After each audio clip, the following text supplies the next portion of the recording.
So guys good morning. मैं हूं रक्षित और आज बहुत लंबे समय के बाद में मैं आपसे एक बार फिर से रूबरू होने जा रहा हूं।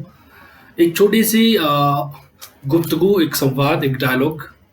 और ये डायलॉग बहुत ज़रूरी है इस लिहाज से कि जो देश में कोरोना वायरस के चलते जो इतना बड़ा एक जो जन हानि हुई है और जो आर्थिक नुकसान हुआ है, इन सब चीज़ों से उबरने के लिए ज़रूरी है कि कोई न कोई एक नया रास्ता अख्तियार किया जाए, कोई नया रास्ता निकाला जाए।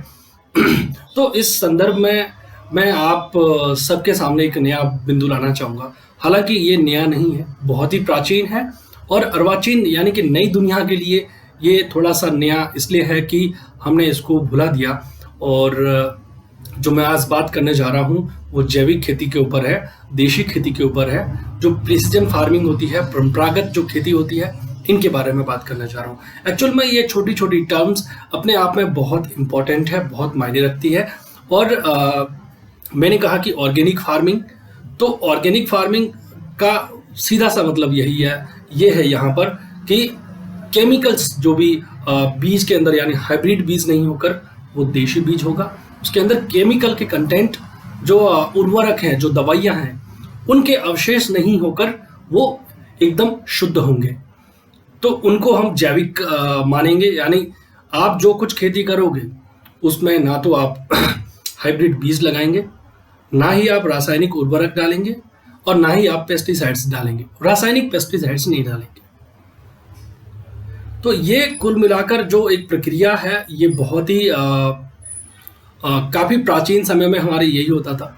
हम लोग बिना उर्वरकों के और बिना दवाइयों के, बिना हाइब्रिड बीज की खेती किए जा रहे थे। हमारे देश का किसान बहुत लंबे समय से इसके ऊपर काम कर रहा है। और मैं एक ये भी मानता हूँ कि मेरी एक धारणा है कि हजारों सालों से हमारे जो देश का किसान है, वो चाहे वो राजाओं के लिए हो, चाहे वो सामंतों के लिए हो, चाहे वो बादशाहों के लिए हो, चाहे वो जागीरदार हो, जमींदार हो, या फिर जो रैयतवाड़ी जो प्रथाएं रही है, उन सब में एक तरह से जो हमारे किसान हैं, इस देश के किसान ने इतना अन्न उत्पादित किया है जिसकी कोई सीमा नहीं है। लेकिन आज दोस्तों 21वीं सदी में जी रहे हैं और हमारे देश के किसानों के ऊपर एक बहुत भारी, एक बहुत बड़ी जिम्मेदारी आ रखी है। देश के 135 करोड़ देशवासियों के खाद्य आपूर्ति के लिए देश के किसान को रात और दिन अपने खेतों में मेहनत करनी पड़ रही है। लेकिन मैं एक बात ये भी कहना चाहूँगा कि जैसे ग्रीन रिवॉल्यूशन आई 1966 में, उसके बाद ये रिवॉल्यूशन आना एक अच्छी बात थी, लेकिन उसके साथ साथ इसका जो एक कमज़ोर पक्ष है वो भी साथ साथ में आया और एक बाजार में इस तरह से स्थापित हो गया कि देश का किसान, मैं समझता हूँ कि ठगा रह गया। अब ये कैसे ठगा रह गया कि एक तरफ किसान को हाइब्रिड बीज दिया गया जो कि अच्छी गुणवत्ता का बीज माना जाता है, दूसरी तरफ उसको अच्छी पैदावार लेने के लिए बहुत सारे उर्वरकों का विकल्प दे दिया गया, और जो खेत में बीमारियां जो पौधों पर होती है उनको खत्म करने के लिए दुनिया भर के रासायनिक दवाइयों का एक विकल्प उनके सामने रख दिया गया। देश के किसान के सामने सबसे बड़ा मुद्दा था हाइब्रिड बीज और देशी बीज दोनों में से चयन की बात, कि इन दोनों में से अच्छा कौन। तो देश का किसान इनमें से हाइब्रिड बीज को चुन लेता है। कारण कमोबेश बस यही है कि उसे ये बात बता दी गई, चाहे वो कृषि वैज्ञानिकों के द्वारा हो, चाहे वो बिजनेसमैन के द्वारा हो, या फिर छोटे छोटे जो दुकानदार हैं उनके द्वारा हो। एक तरह से एक माहौल ऐसा बन गया कि हाइब्रिड बीज यानी अच्छी गुणवत्ता का बीज, और ये ही सब कुछ है। लेकिन दोस्तों, किसान भाइयों के साथ एक बहुत बड़ा धोखा यहाँ पर यह हुआ कि किसानों के पास जो देशी बीज था, जो ऑर्गेनिक बीज था, जो उसने अपने खेत से जो तैयार किया था, वो बीज धीरे धीरे उसके खेत से गायब होता गया। आज ये स्थिति है कि देश के अधिकांश कृषि क्षेत्रों में उर्वरकों की दवाइयों का इतना अंधाधुंध इस्तेमाल हो रहा है, साथ ही साथ जो देशी बीज है वो गायब हो गया है।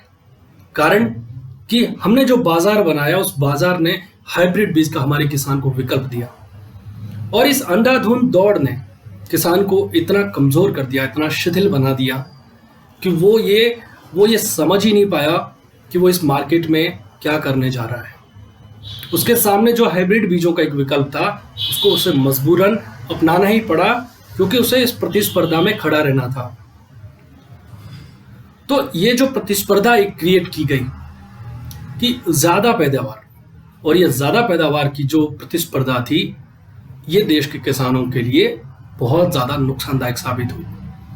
कुछ हद तक ये आर्थिक उन्नति में ज़रूर सहायक रही, लेकिन जो खाद्य वस्तुएं हैं, जो अनाज है, जो कृषि क्षेत्र के उत्पाद है, उनके रासायनिकृत हो जाने का एक जो डर ही नहीं बल्कि हो भी गया। आज हम देखते हैं सब्जियों में दुनिया भर का रासायनिक उर्वरक, उतनी ही सारी दवाइयाँ, और वो बीज भी हाइब्रिड। तो ये जो सारे बीज इस प्रकार से, मतलब अब तो जीएमओ, एक जो जीएम क्रॉप्स की बात हो रही है, जेनेटिकली मॉडिफाइड, यानी एक जो आनुवांशिक रूप से उस बीज को परिवर्तित करके उसके अंदर बदलाव करके किसान के सामने लाए जा रहे हैं। जो देशी बीजों का अस्तित्व है, जिनको हम जैविक बीज कह रहे हैं, जिनमें रासायनिक अवशेष नहीं है उसमें, तो आज वो बीज खतरे में पड़ गया है दोस्तों। उनका अस्तित्व खत्म होते जा रहा है और देश के किसानों के सामने कोई विकल्प बचा ही नहीं है। तो एक कोशिश ये की जानी चाहिए कि एक बार फिर से हमारे देश के किसानों को ये बात समझाई जाए कि हमें अपने खेतों में ये जो हाइब्रिड बीज है, इसको फिर से उगाओ, और कोशिश करो जितना हो सके इसको देशी बनाया जाए। या अगर उन इलाकों में जहां पर अभी तक रासायनिक दवाइयों का, रासायनिक उर्वरकों का इस्तेमाल नहीं हुआ है या बहुत कम हुआ है, उस जगह पर बीजों को फिर से तैयार किया जाए, देशी बीज तैयार किए जाए, और देशी बीजों से ही धीरे धीरे जैविक बीजों की तरफ बढ़ेंगे। देशी बीज का अर्थ यहाँ पर यह है कि यहाँ मैं इनको शुद्ध रूप से जैविक तो नहीं कहूँगा। क्यों? क्योंकि ना तो इनमें मतलब जो केमिकल के अवशेष हैं वो अभी भी विद्यमान हो सकते हैं, लेकिन इनको समय लगेगा। जो केमिकल कंटेंट है उसको हटाने में, उसको दूर करने में समय लगेगा। लेकिन देश के किसानों को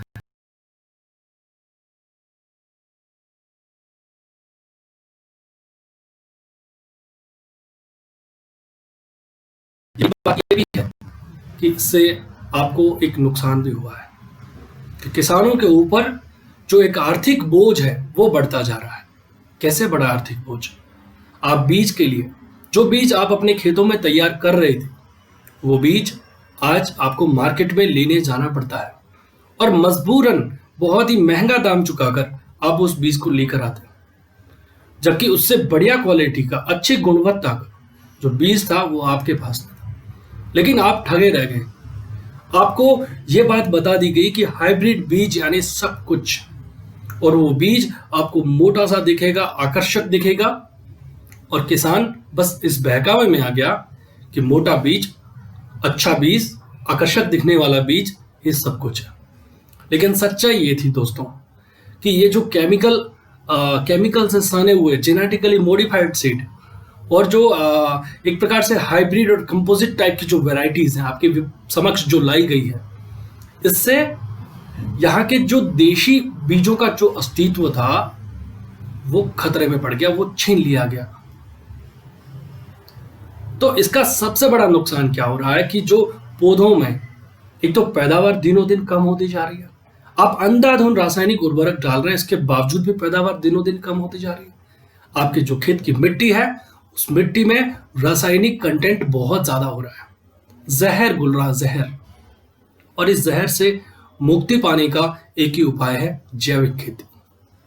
आप देशी गोबर सड़ा हुआ उसको खेत में डालें, खेत की मिट्टी सुधरेगी। आप वर्मी कंपोस्ट, केंचुआ खाद खेत में डालें, खेत की जो जीवांश है वो बढ़ेगा। उसकी जो एक भौतिक दशा है, कहने का मतलब कि जो ढेले टाइप बन जाते हैं, मिट्टी जो खराब हो जाती है, उस मिट्टी में जीवांश बढ़ेगा, मिट्टी सुधरेगी, उसके अंदर ऑक्सीजन की मात्रा बढ़ेगी, ऑक्सीजन की मात्रा बढ़ेगी, अंदर जीवों की मात्रा बढ़ेगी, जीवों की मात्रा बढ़ेगी, पौधों के आंतरिक फैलाव में बहुत मदद मिलेगी, तो पैदावार अच्छी होगी। तो दोस्तों, जो केमिकल कंटेंट के ज़रिए किसानों के साथ इतना बड़ा खिलवाड़ हुआ, और देश के कृषि वैज्ञानिक जो रात और दिन किसानों को ये सिफारिश करते हैं कि आप ये दवाइयाँ इस्तेमाल कीजिए, आप ये दवाइयाँ इस्तेमाल कीजिए।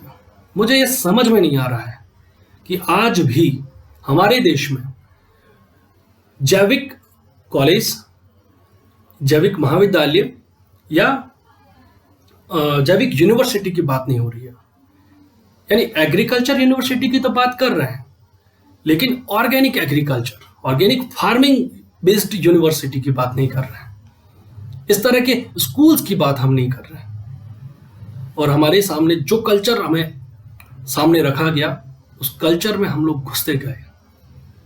इसका नतीजा दोस्तों ये रहा कि दुनिया भर की तरह तरह की बीमारियां, इन बीमारियों ने हमारे देश के किसानों को, पालतू पशुओं को, और जो कंज्यूमर्स है, जो उपभोक्ता है हमारे देश के, इन सब के ऊपर बहुत ही गहरा दुष्प्रभाव पड़ा है।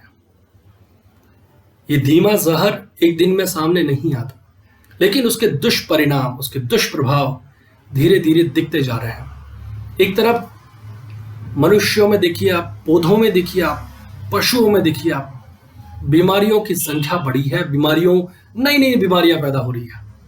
ये जो विकृतियां आ रही है, डिसऑर्डर्स पैदा हो रहे हैं, इस डिसऑर्डर्स के पीछे वजह क्या है? वजह बस यही है कि हमारे खेत की जो मिट्टी है वो रासायनिकृत हो गई है, उसमें जहर घुल गया है। तो उसकी जो गुणवत्ता थी, उसके जो पोषक तत्वों का जो एक असर था, वो दिनों दिन कम होता जा रहा है।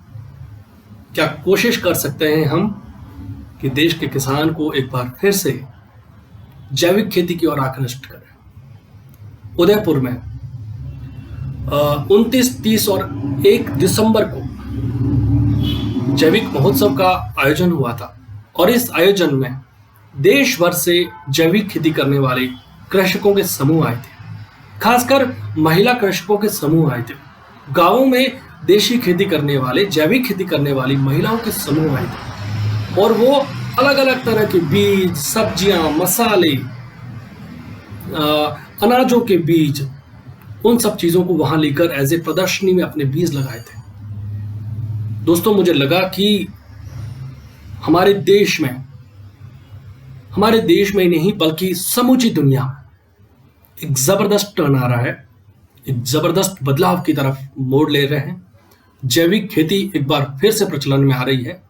लोग बहुत तेजी से गांवों में भी, शहरों में भी इसकी अहमियत को, इसकी उपयोगिता को समझ रहे हैं। और आज के समय में मैं आप सभी से भी निवेदन करूंगा कि आप चाहे शहरों में रहते हैं, चाहे आप गांवों में रहते हैं, जैविक खेती की ओर वापस लौटें, हमारे देश के किसानों को सपोर्ट करें। और मैं एनजीओ से भी रिक्वेस्ट करूंगा कि आप अपने मैंडेट्स में ऑर्गेनिक फार्मिंग को बढ़ावा देने के लिए काम करें। हमारे स्टेट्स की सभी जो राज्य हैं, उनकी स्टेट गवर्नमेंट से मेरी एक रिक्वेस्ट है कि पाठ्यक्रमों में कोर्स चला जाए, प्रैक्टिकल में जैविक खेती को शामिल किया जाए, एग्रीकल्चर हर स्कूल में एक सब्जेक्ट को फिट किया जाए, और खासकर ऑर्गेनिक एग्रीकल्चर स्कूल्स और कॉलेजेस और यूनिवर्सिटीज पर ऊपर बात की जाए। ऐसे रिसर्च स्टेशंस बने, ऐसे रिसर्च सेंटर्स बने जो ऑर्गेनिक खेती को बढ़ावा दे, उसकी ओर आकृष्ट करें। दोस्तों, मैं कह सकता हूं कि भारत दुनिया में ऑर्गेनिक कंटेंट के मामले में, ऑर्गेनिक उत्पादों के मामले में, ऑर्गेनिक कृषि उत्पादों के मामले में दुनिया में लीड करेगा। और आज इसकी जरूरत है कि मैं चाहता हूं कि भारत इस पहल में सबसे आगे खड़ा हो।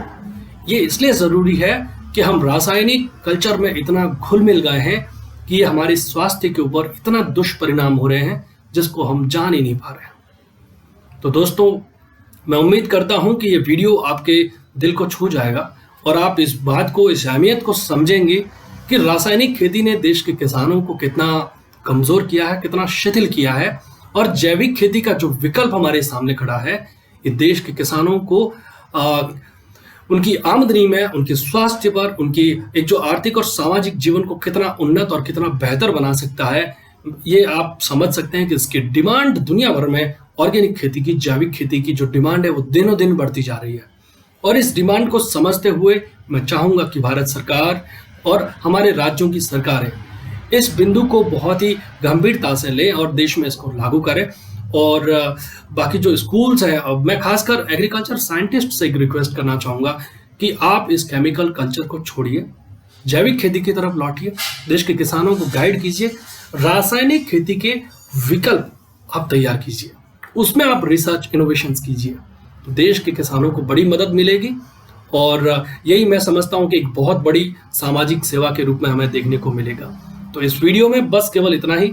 धन्यवाद, आप सभी ने सुना, बहुत बहुत धन्यवाद। Thank you so much.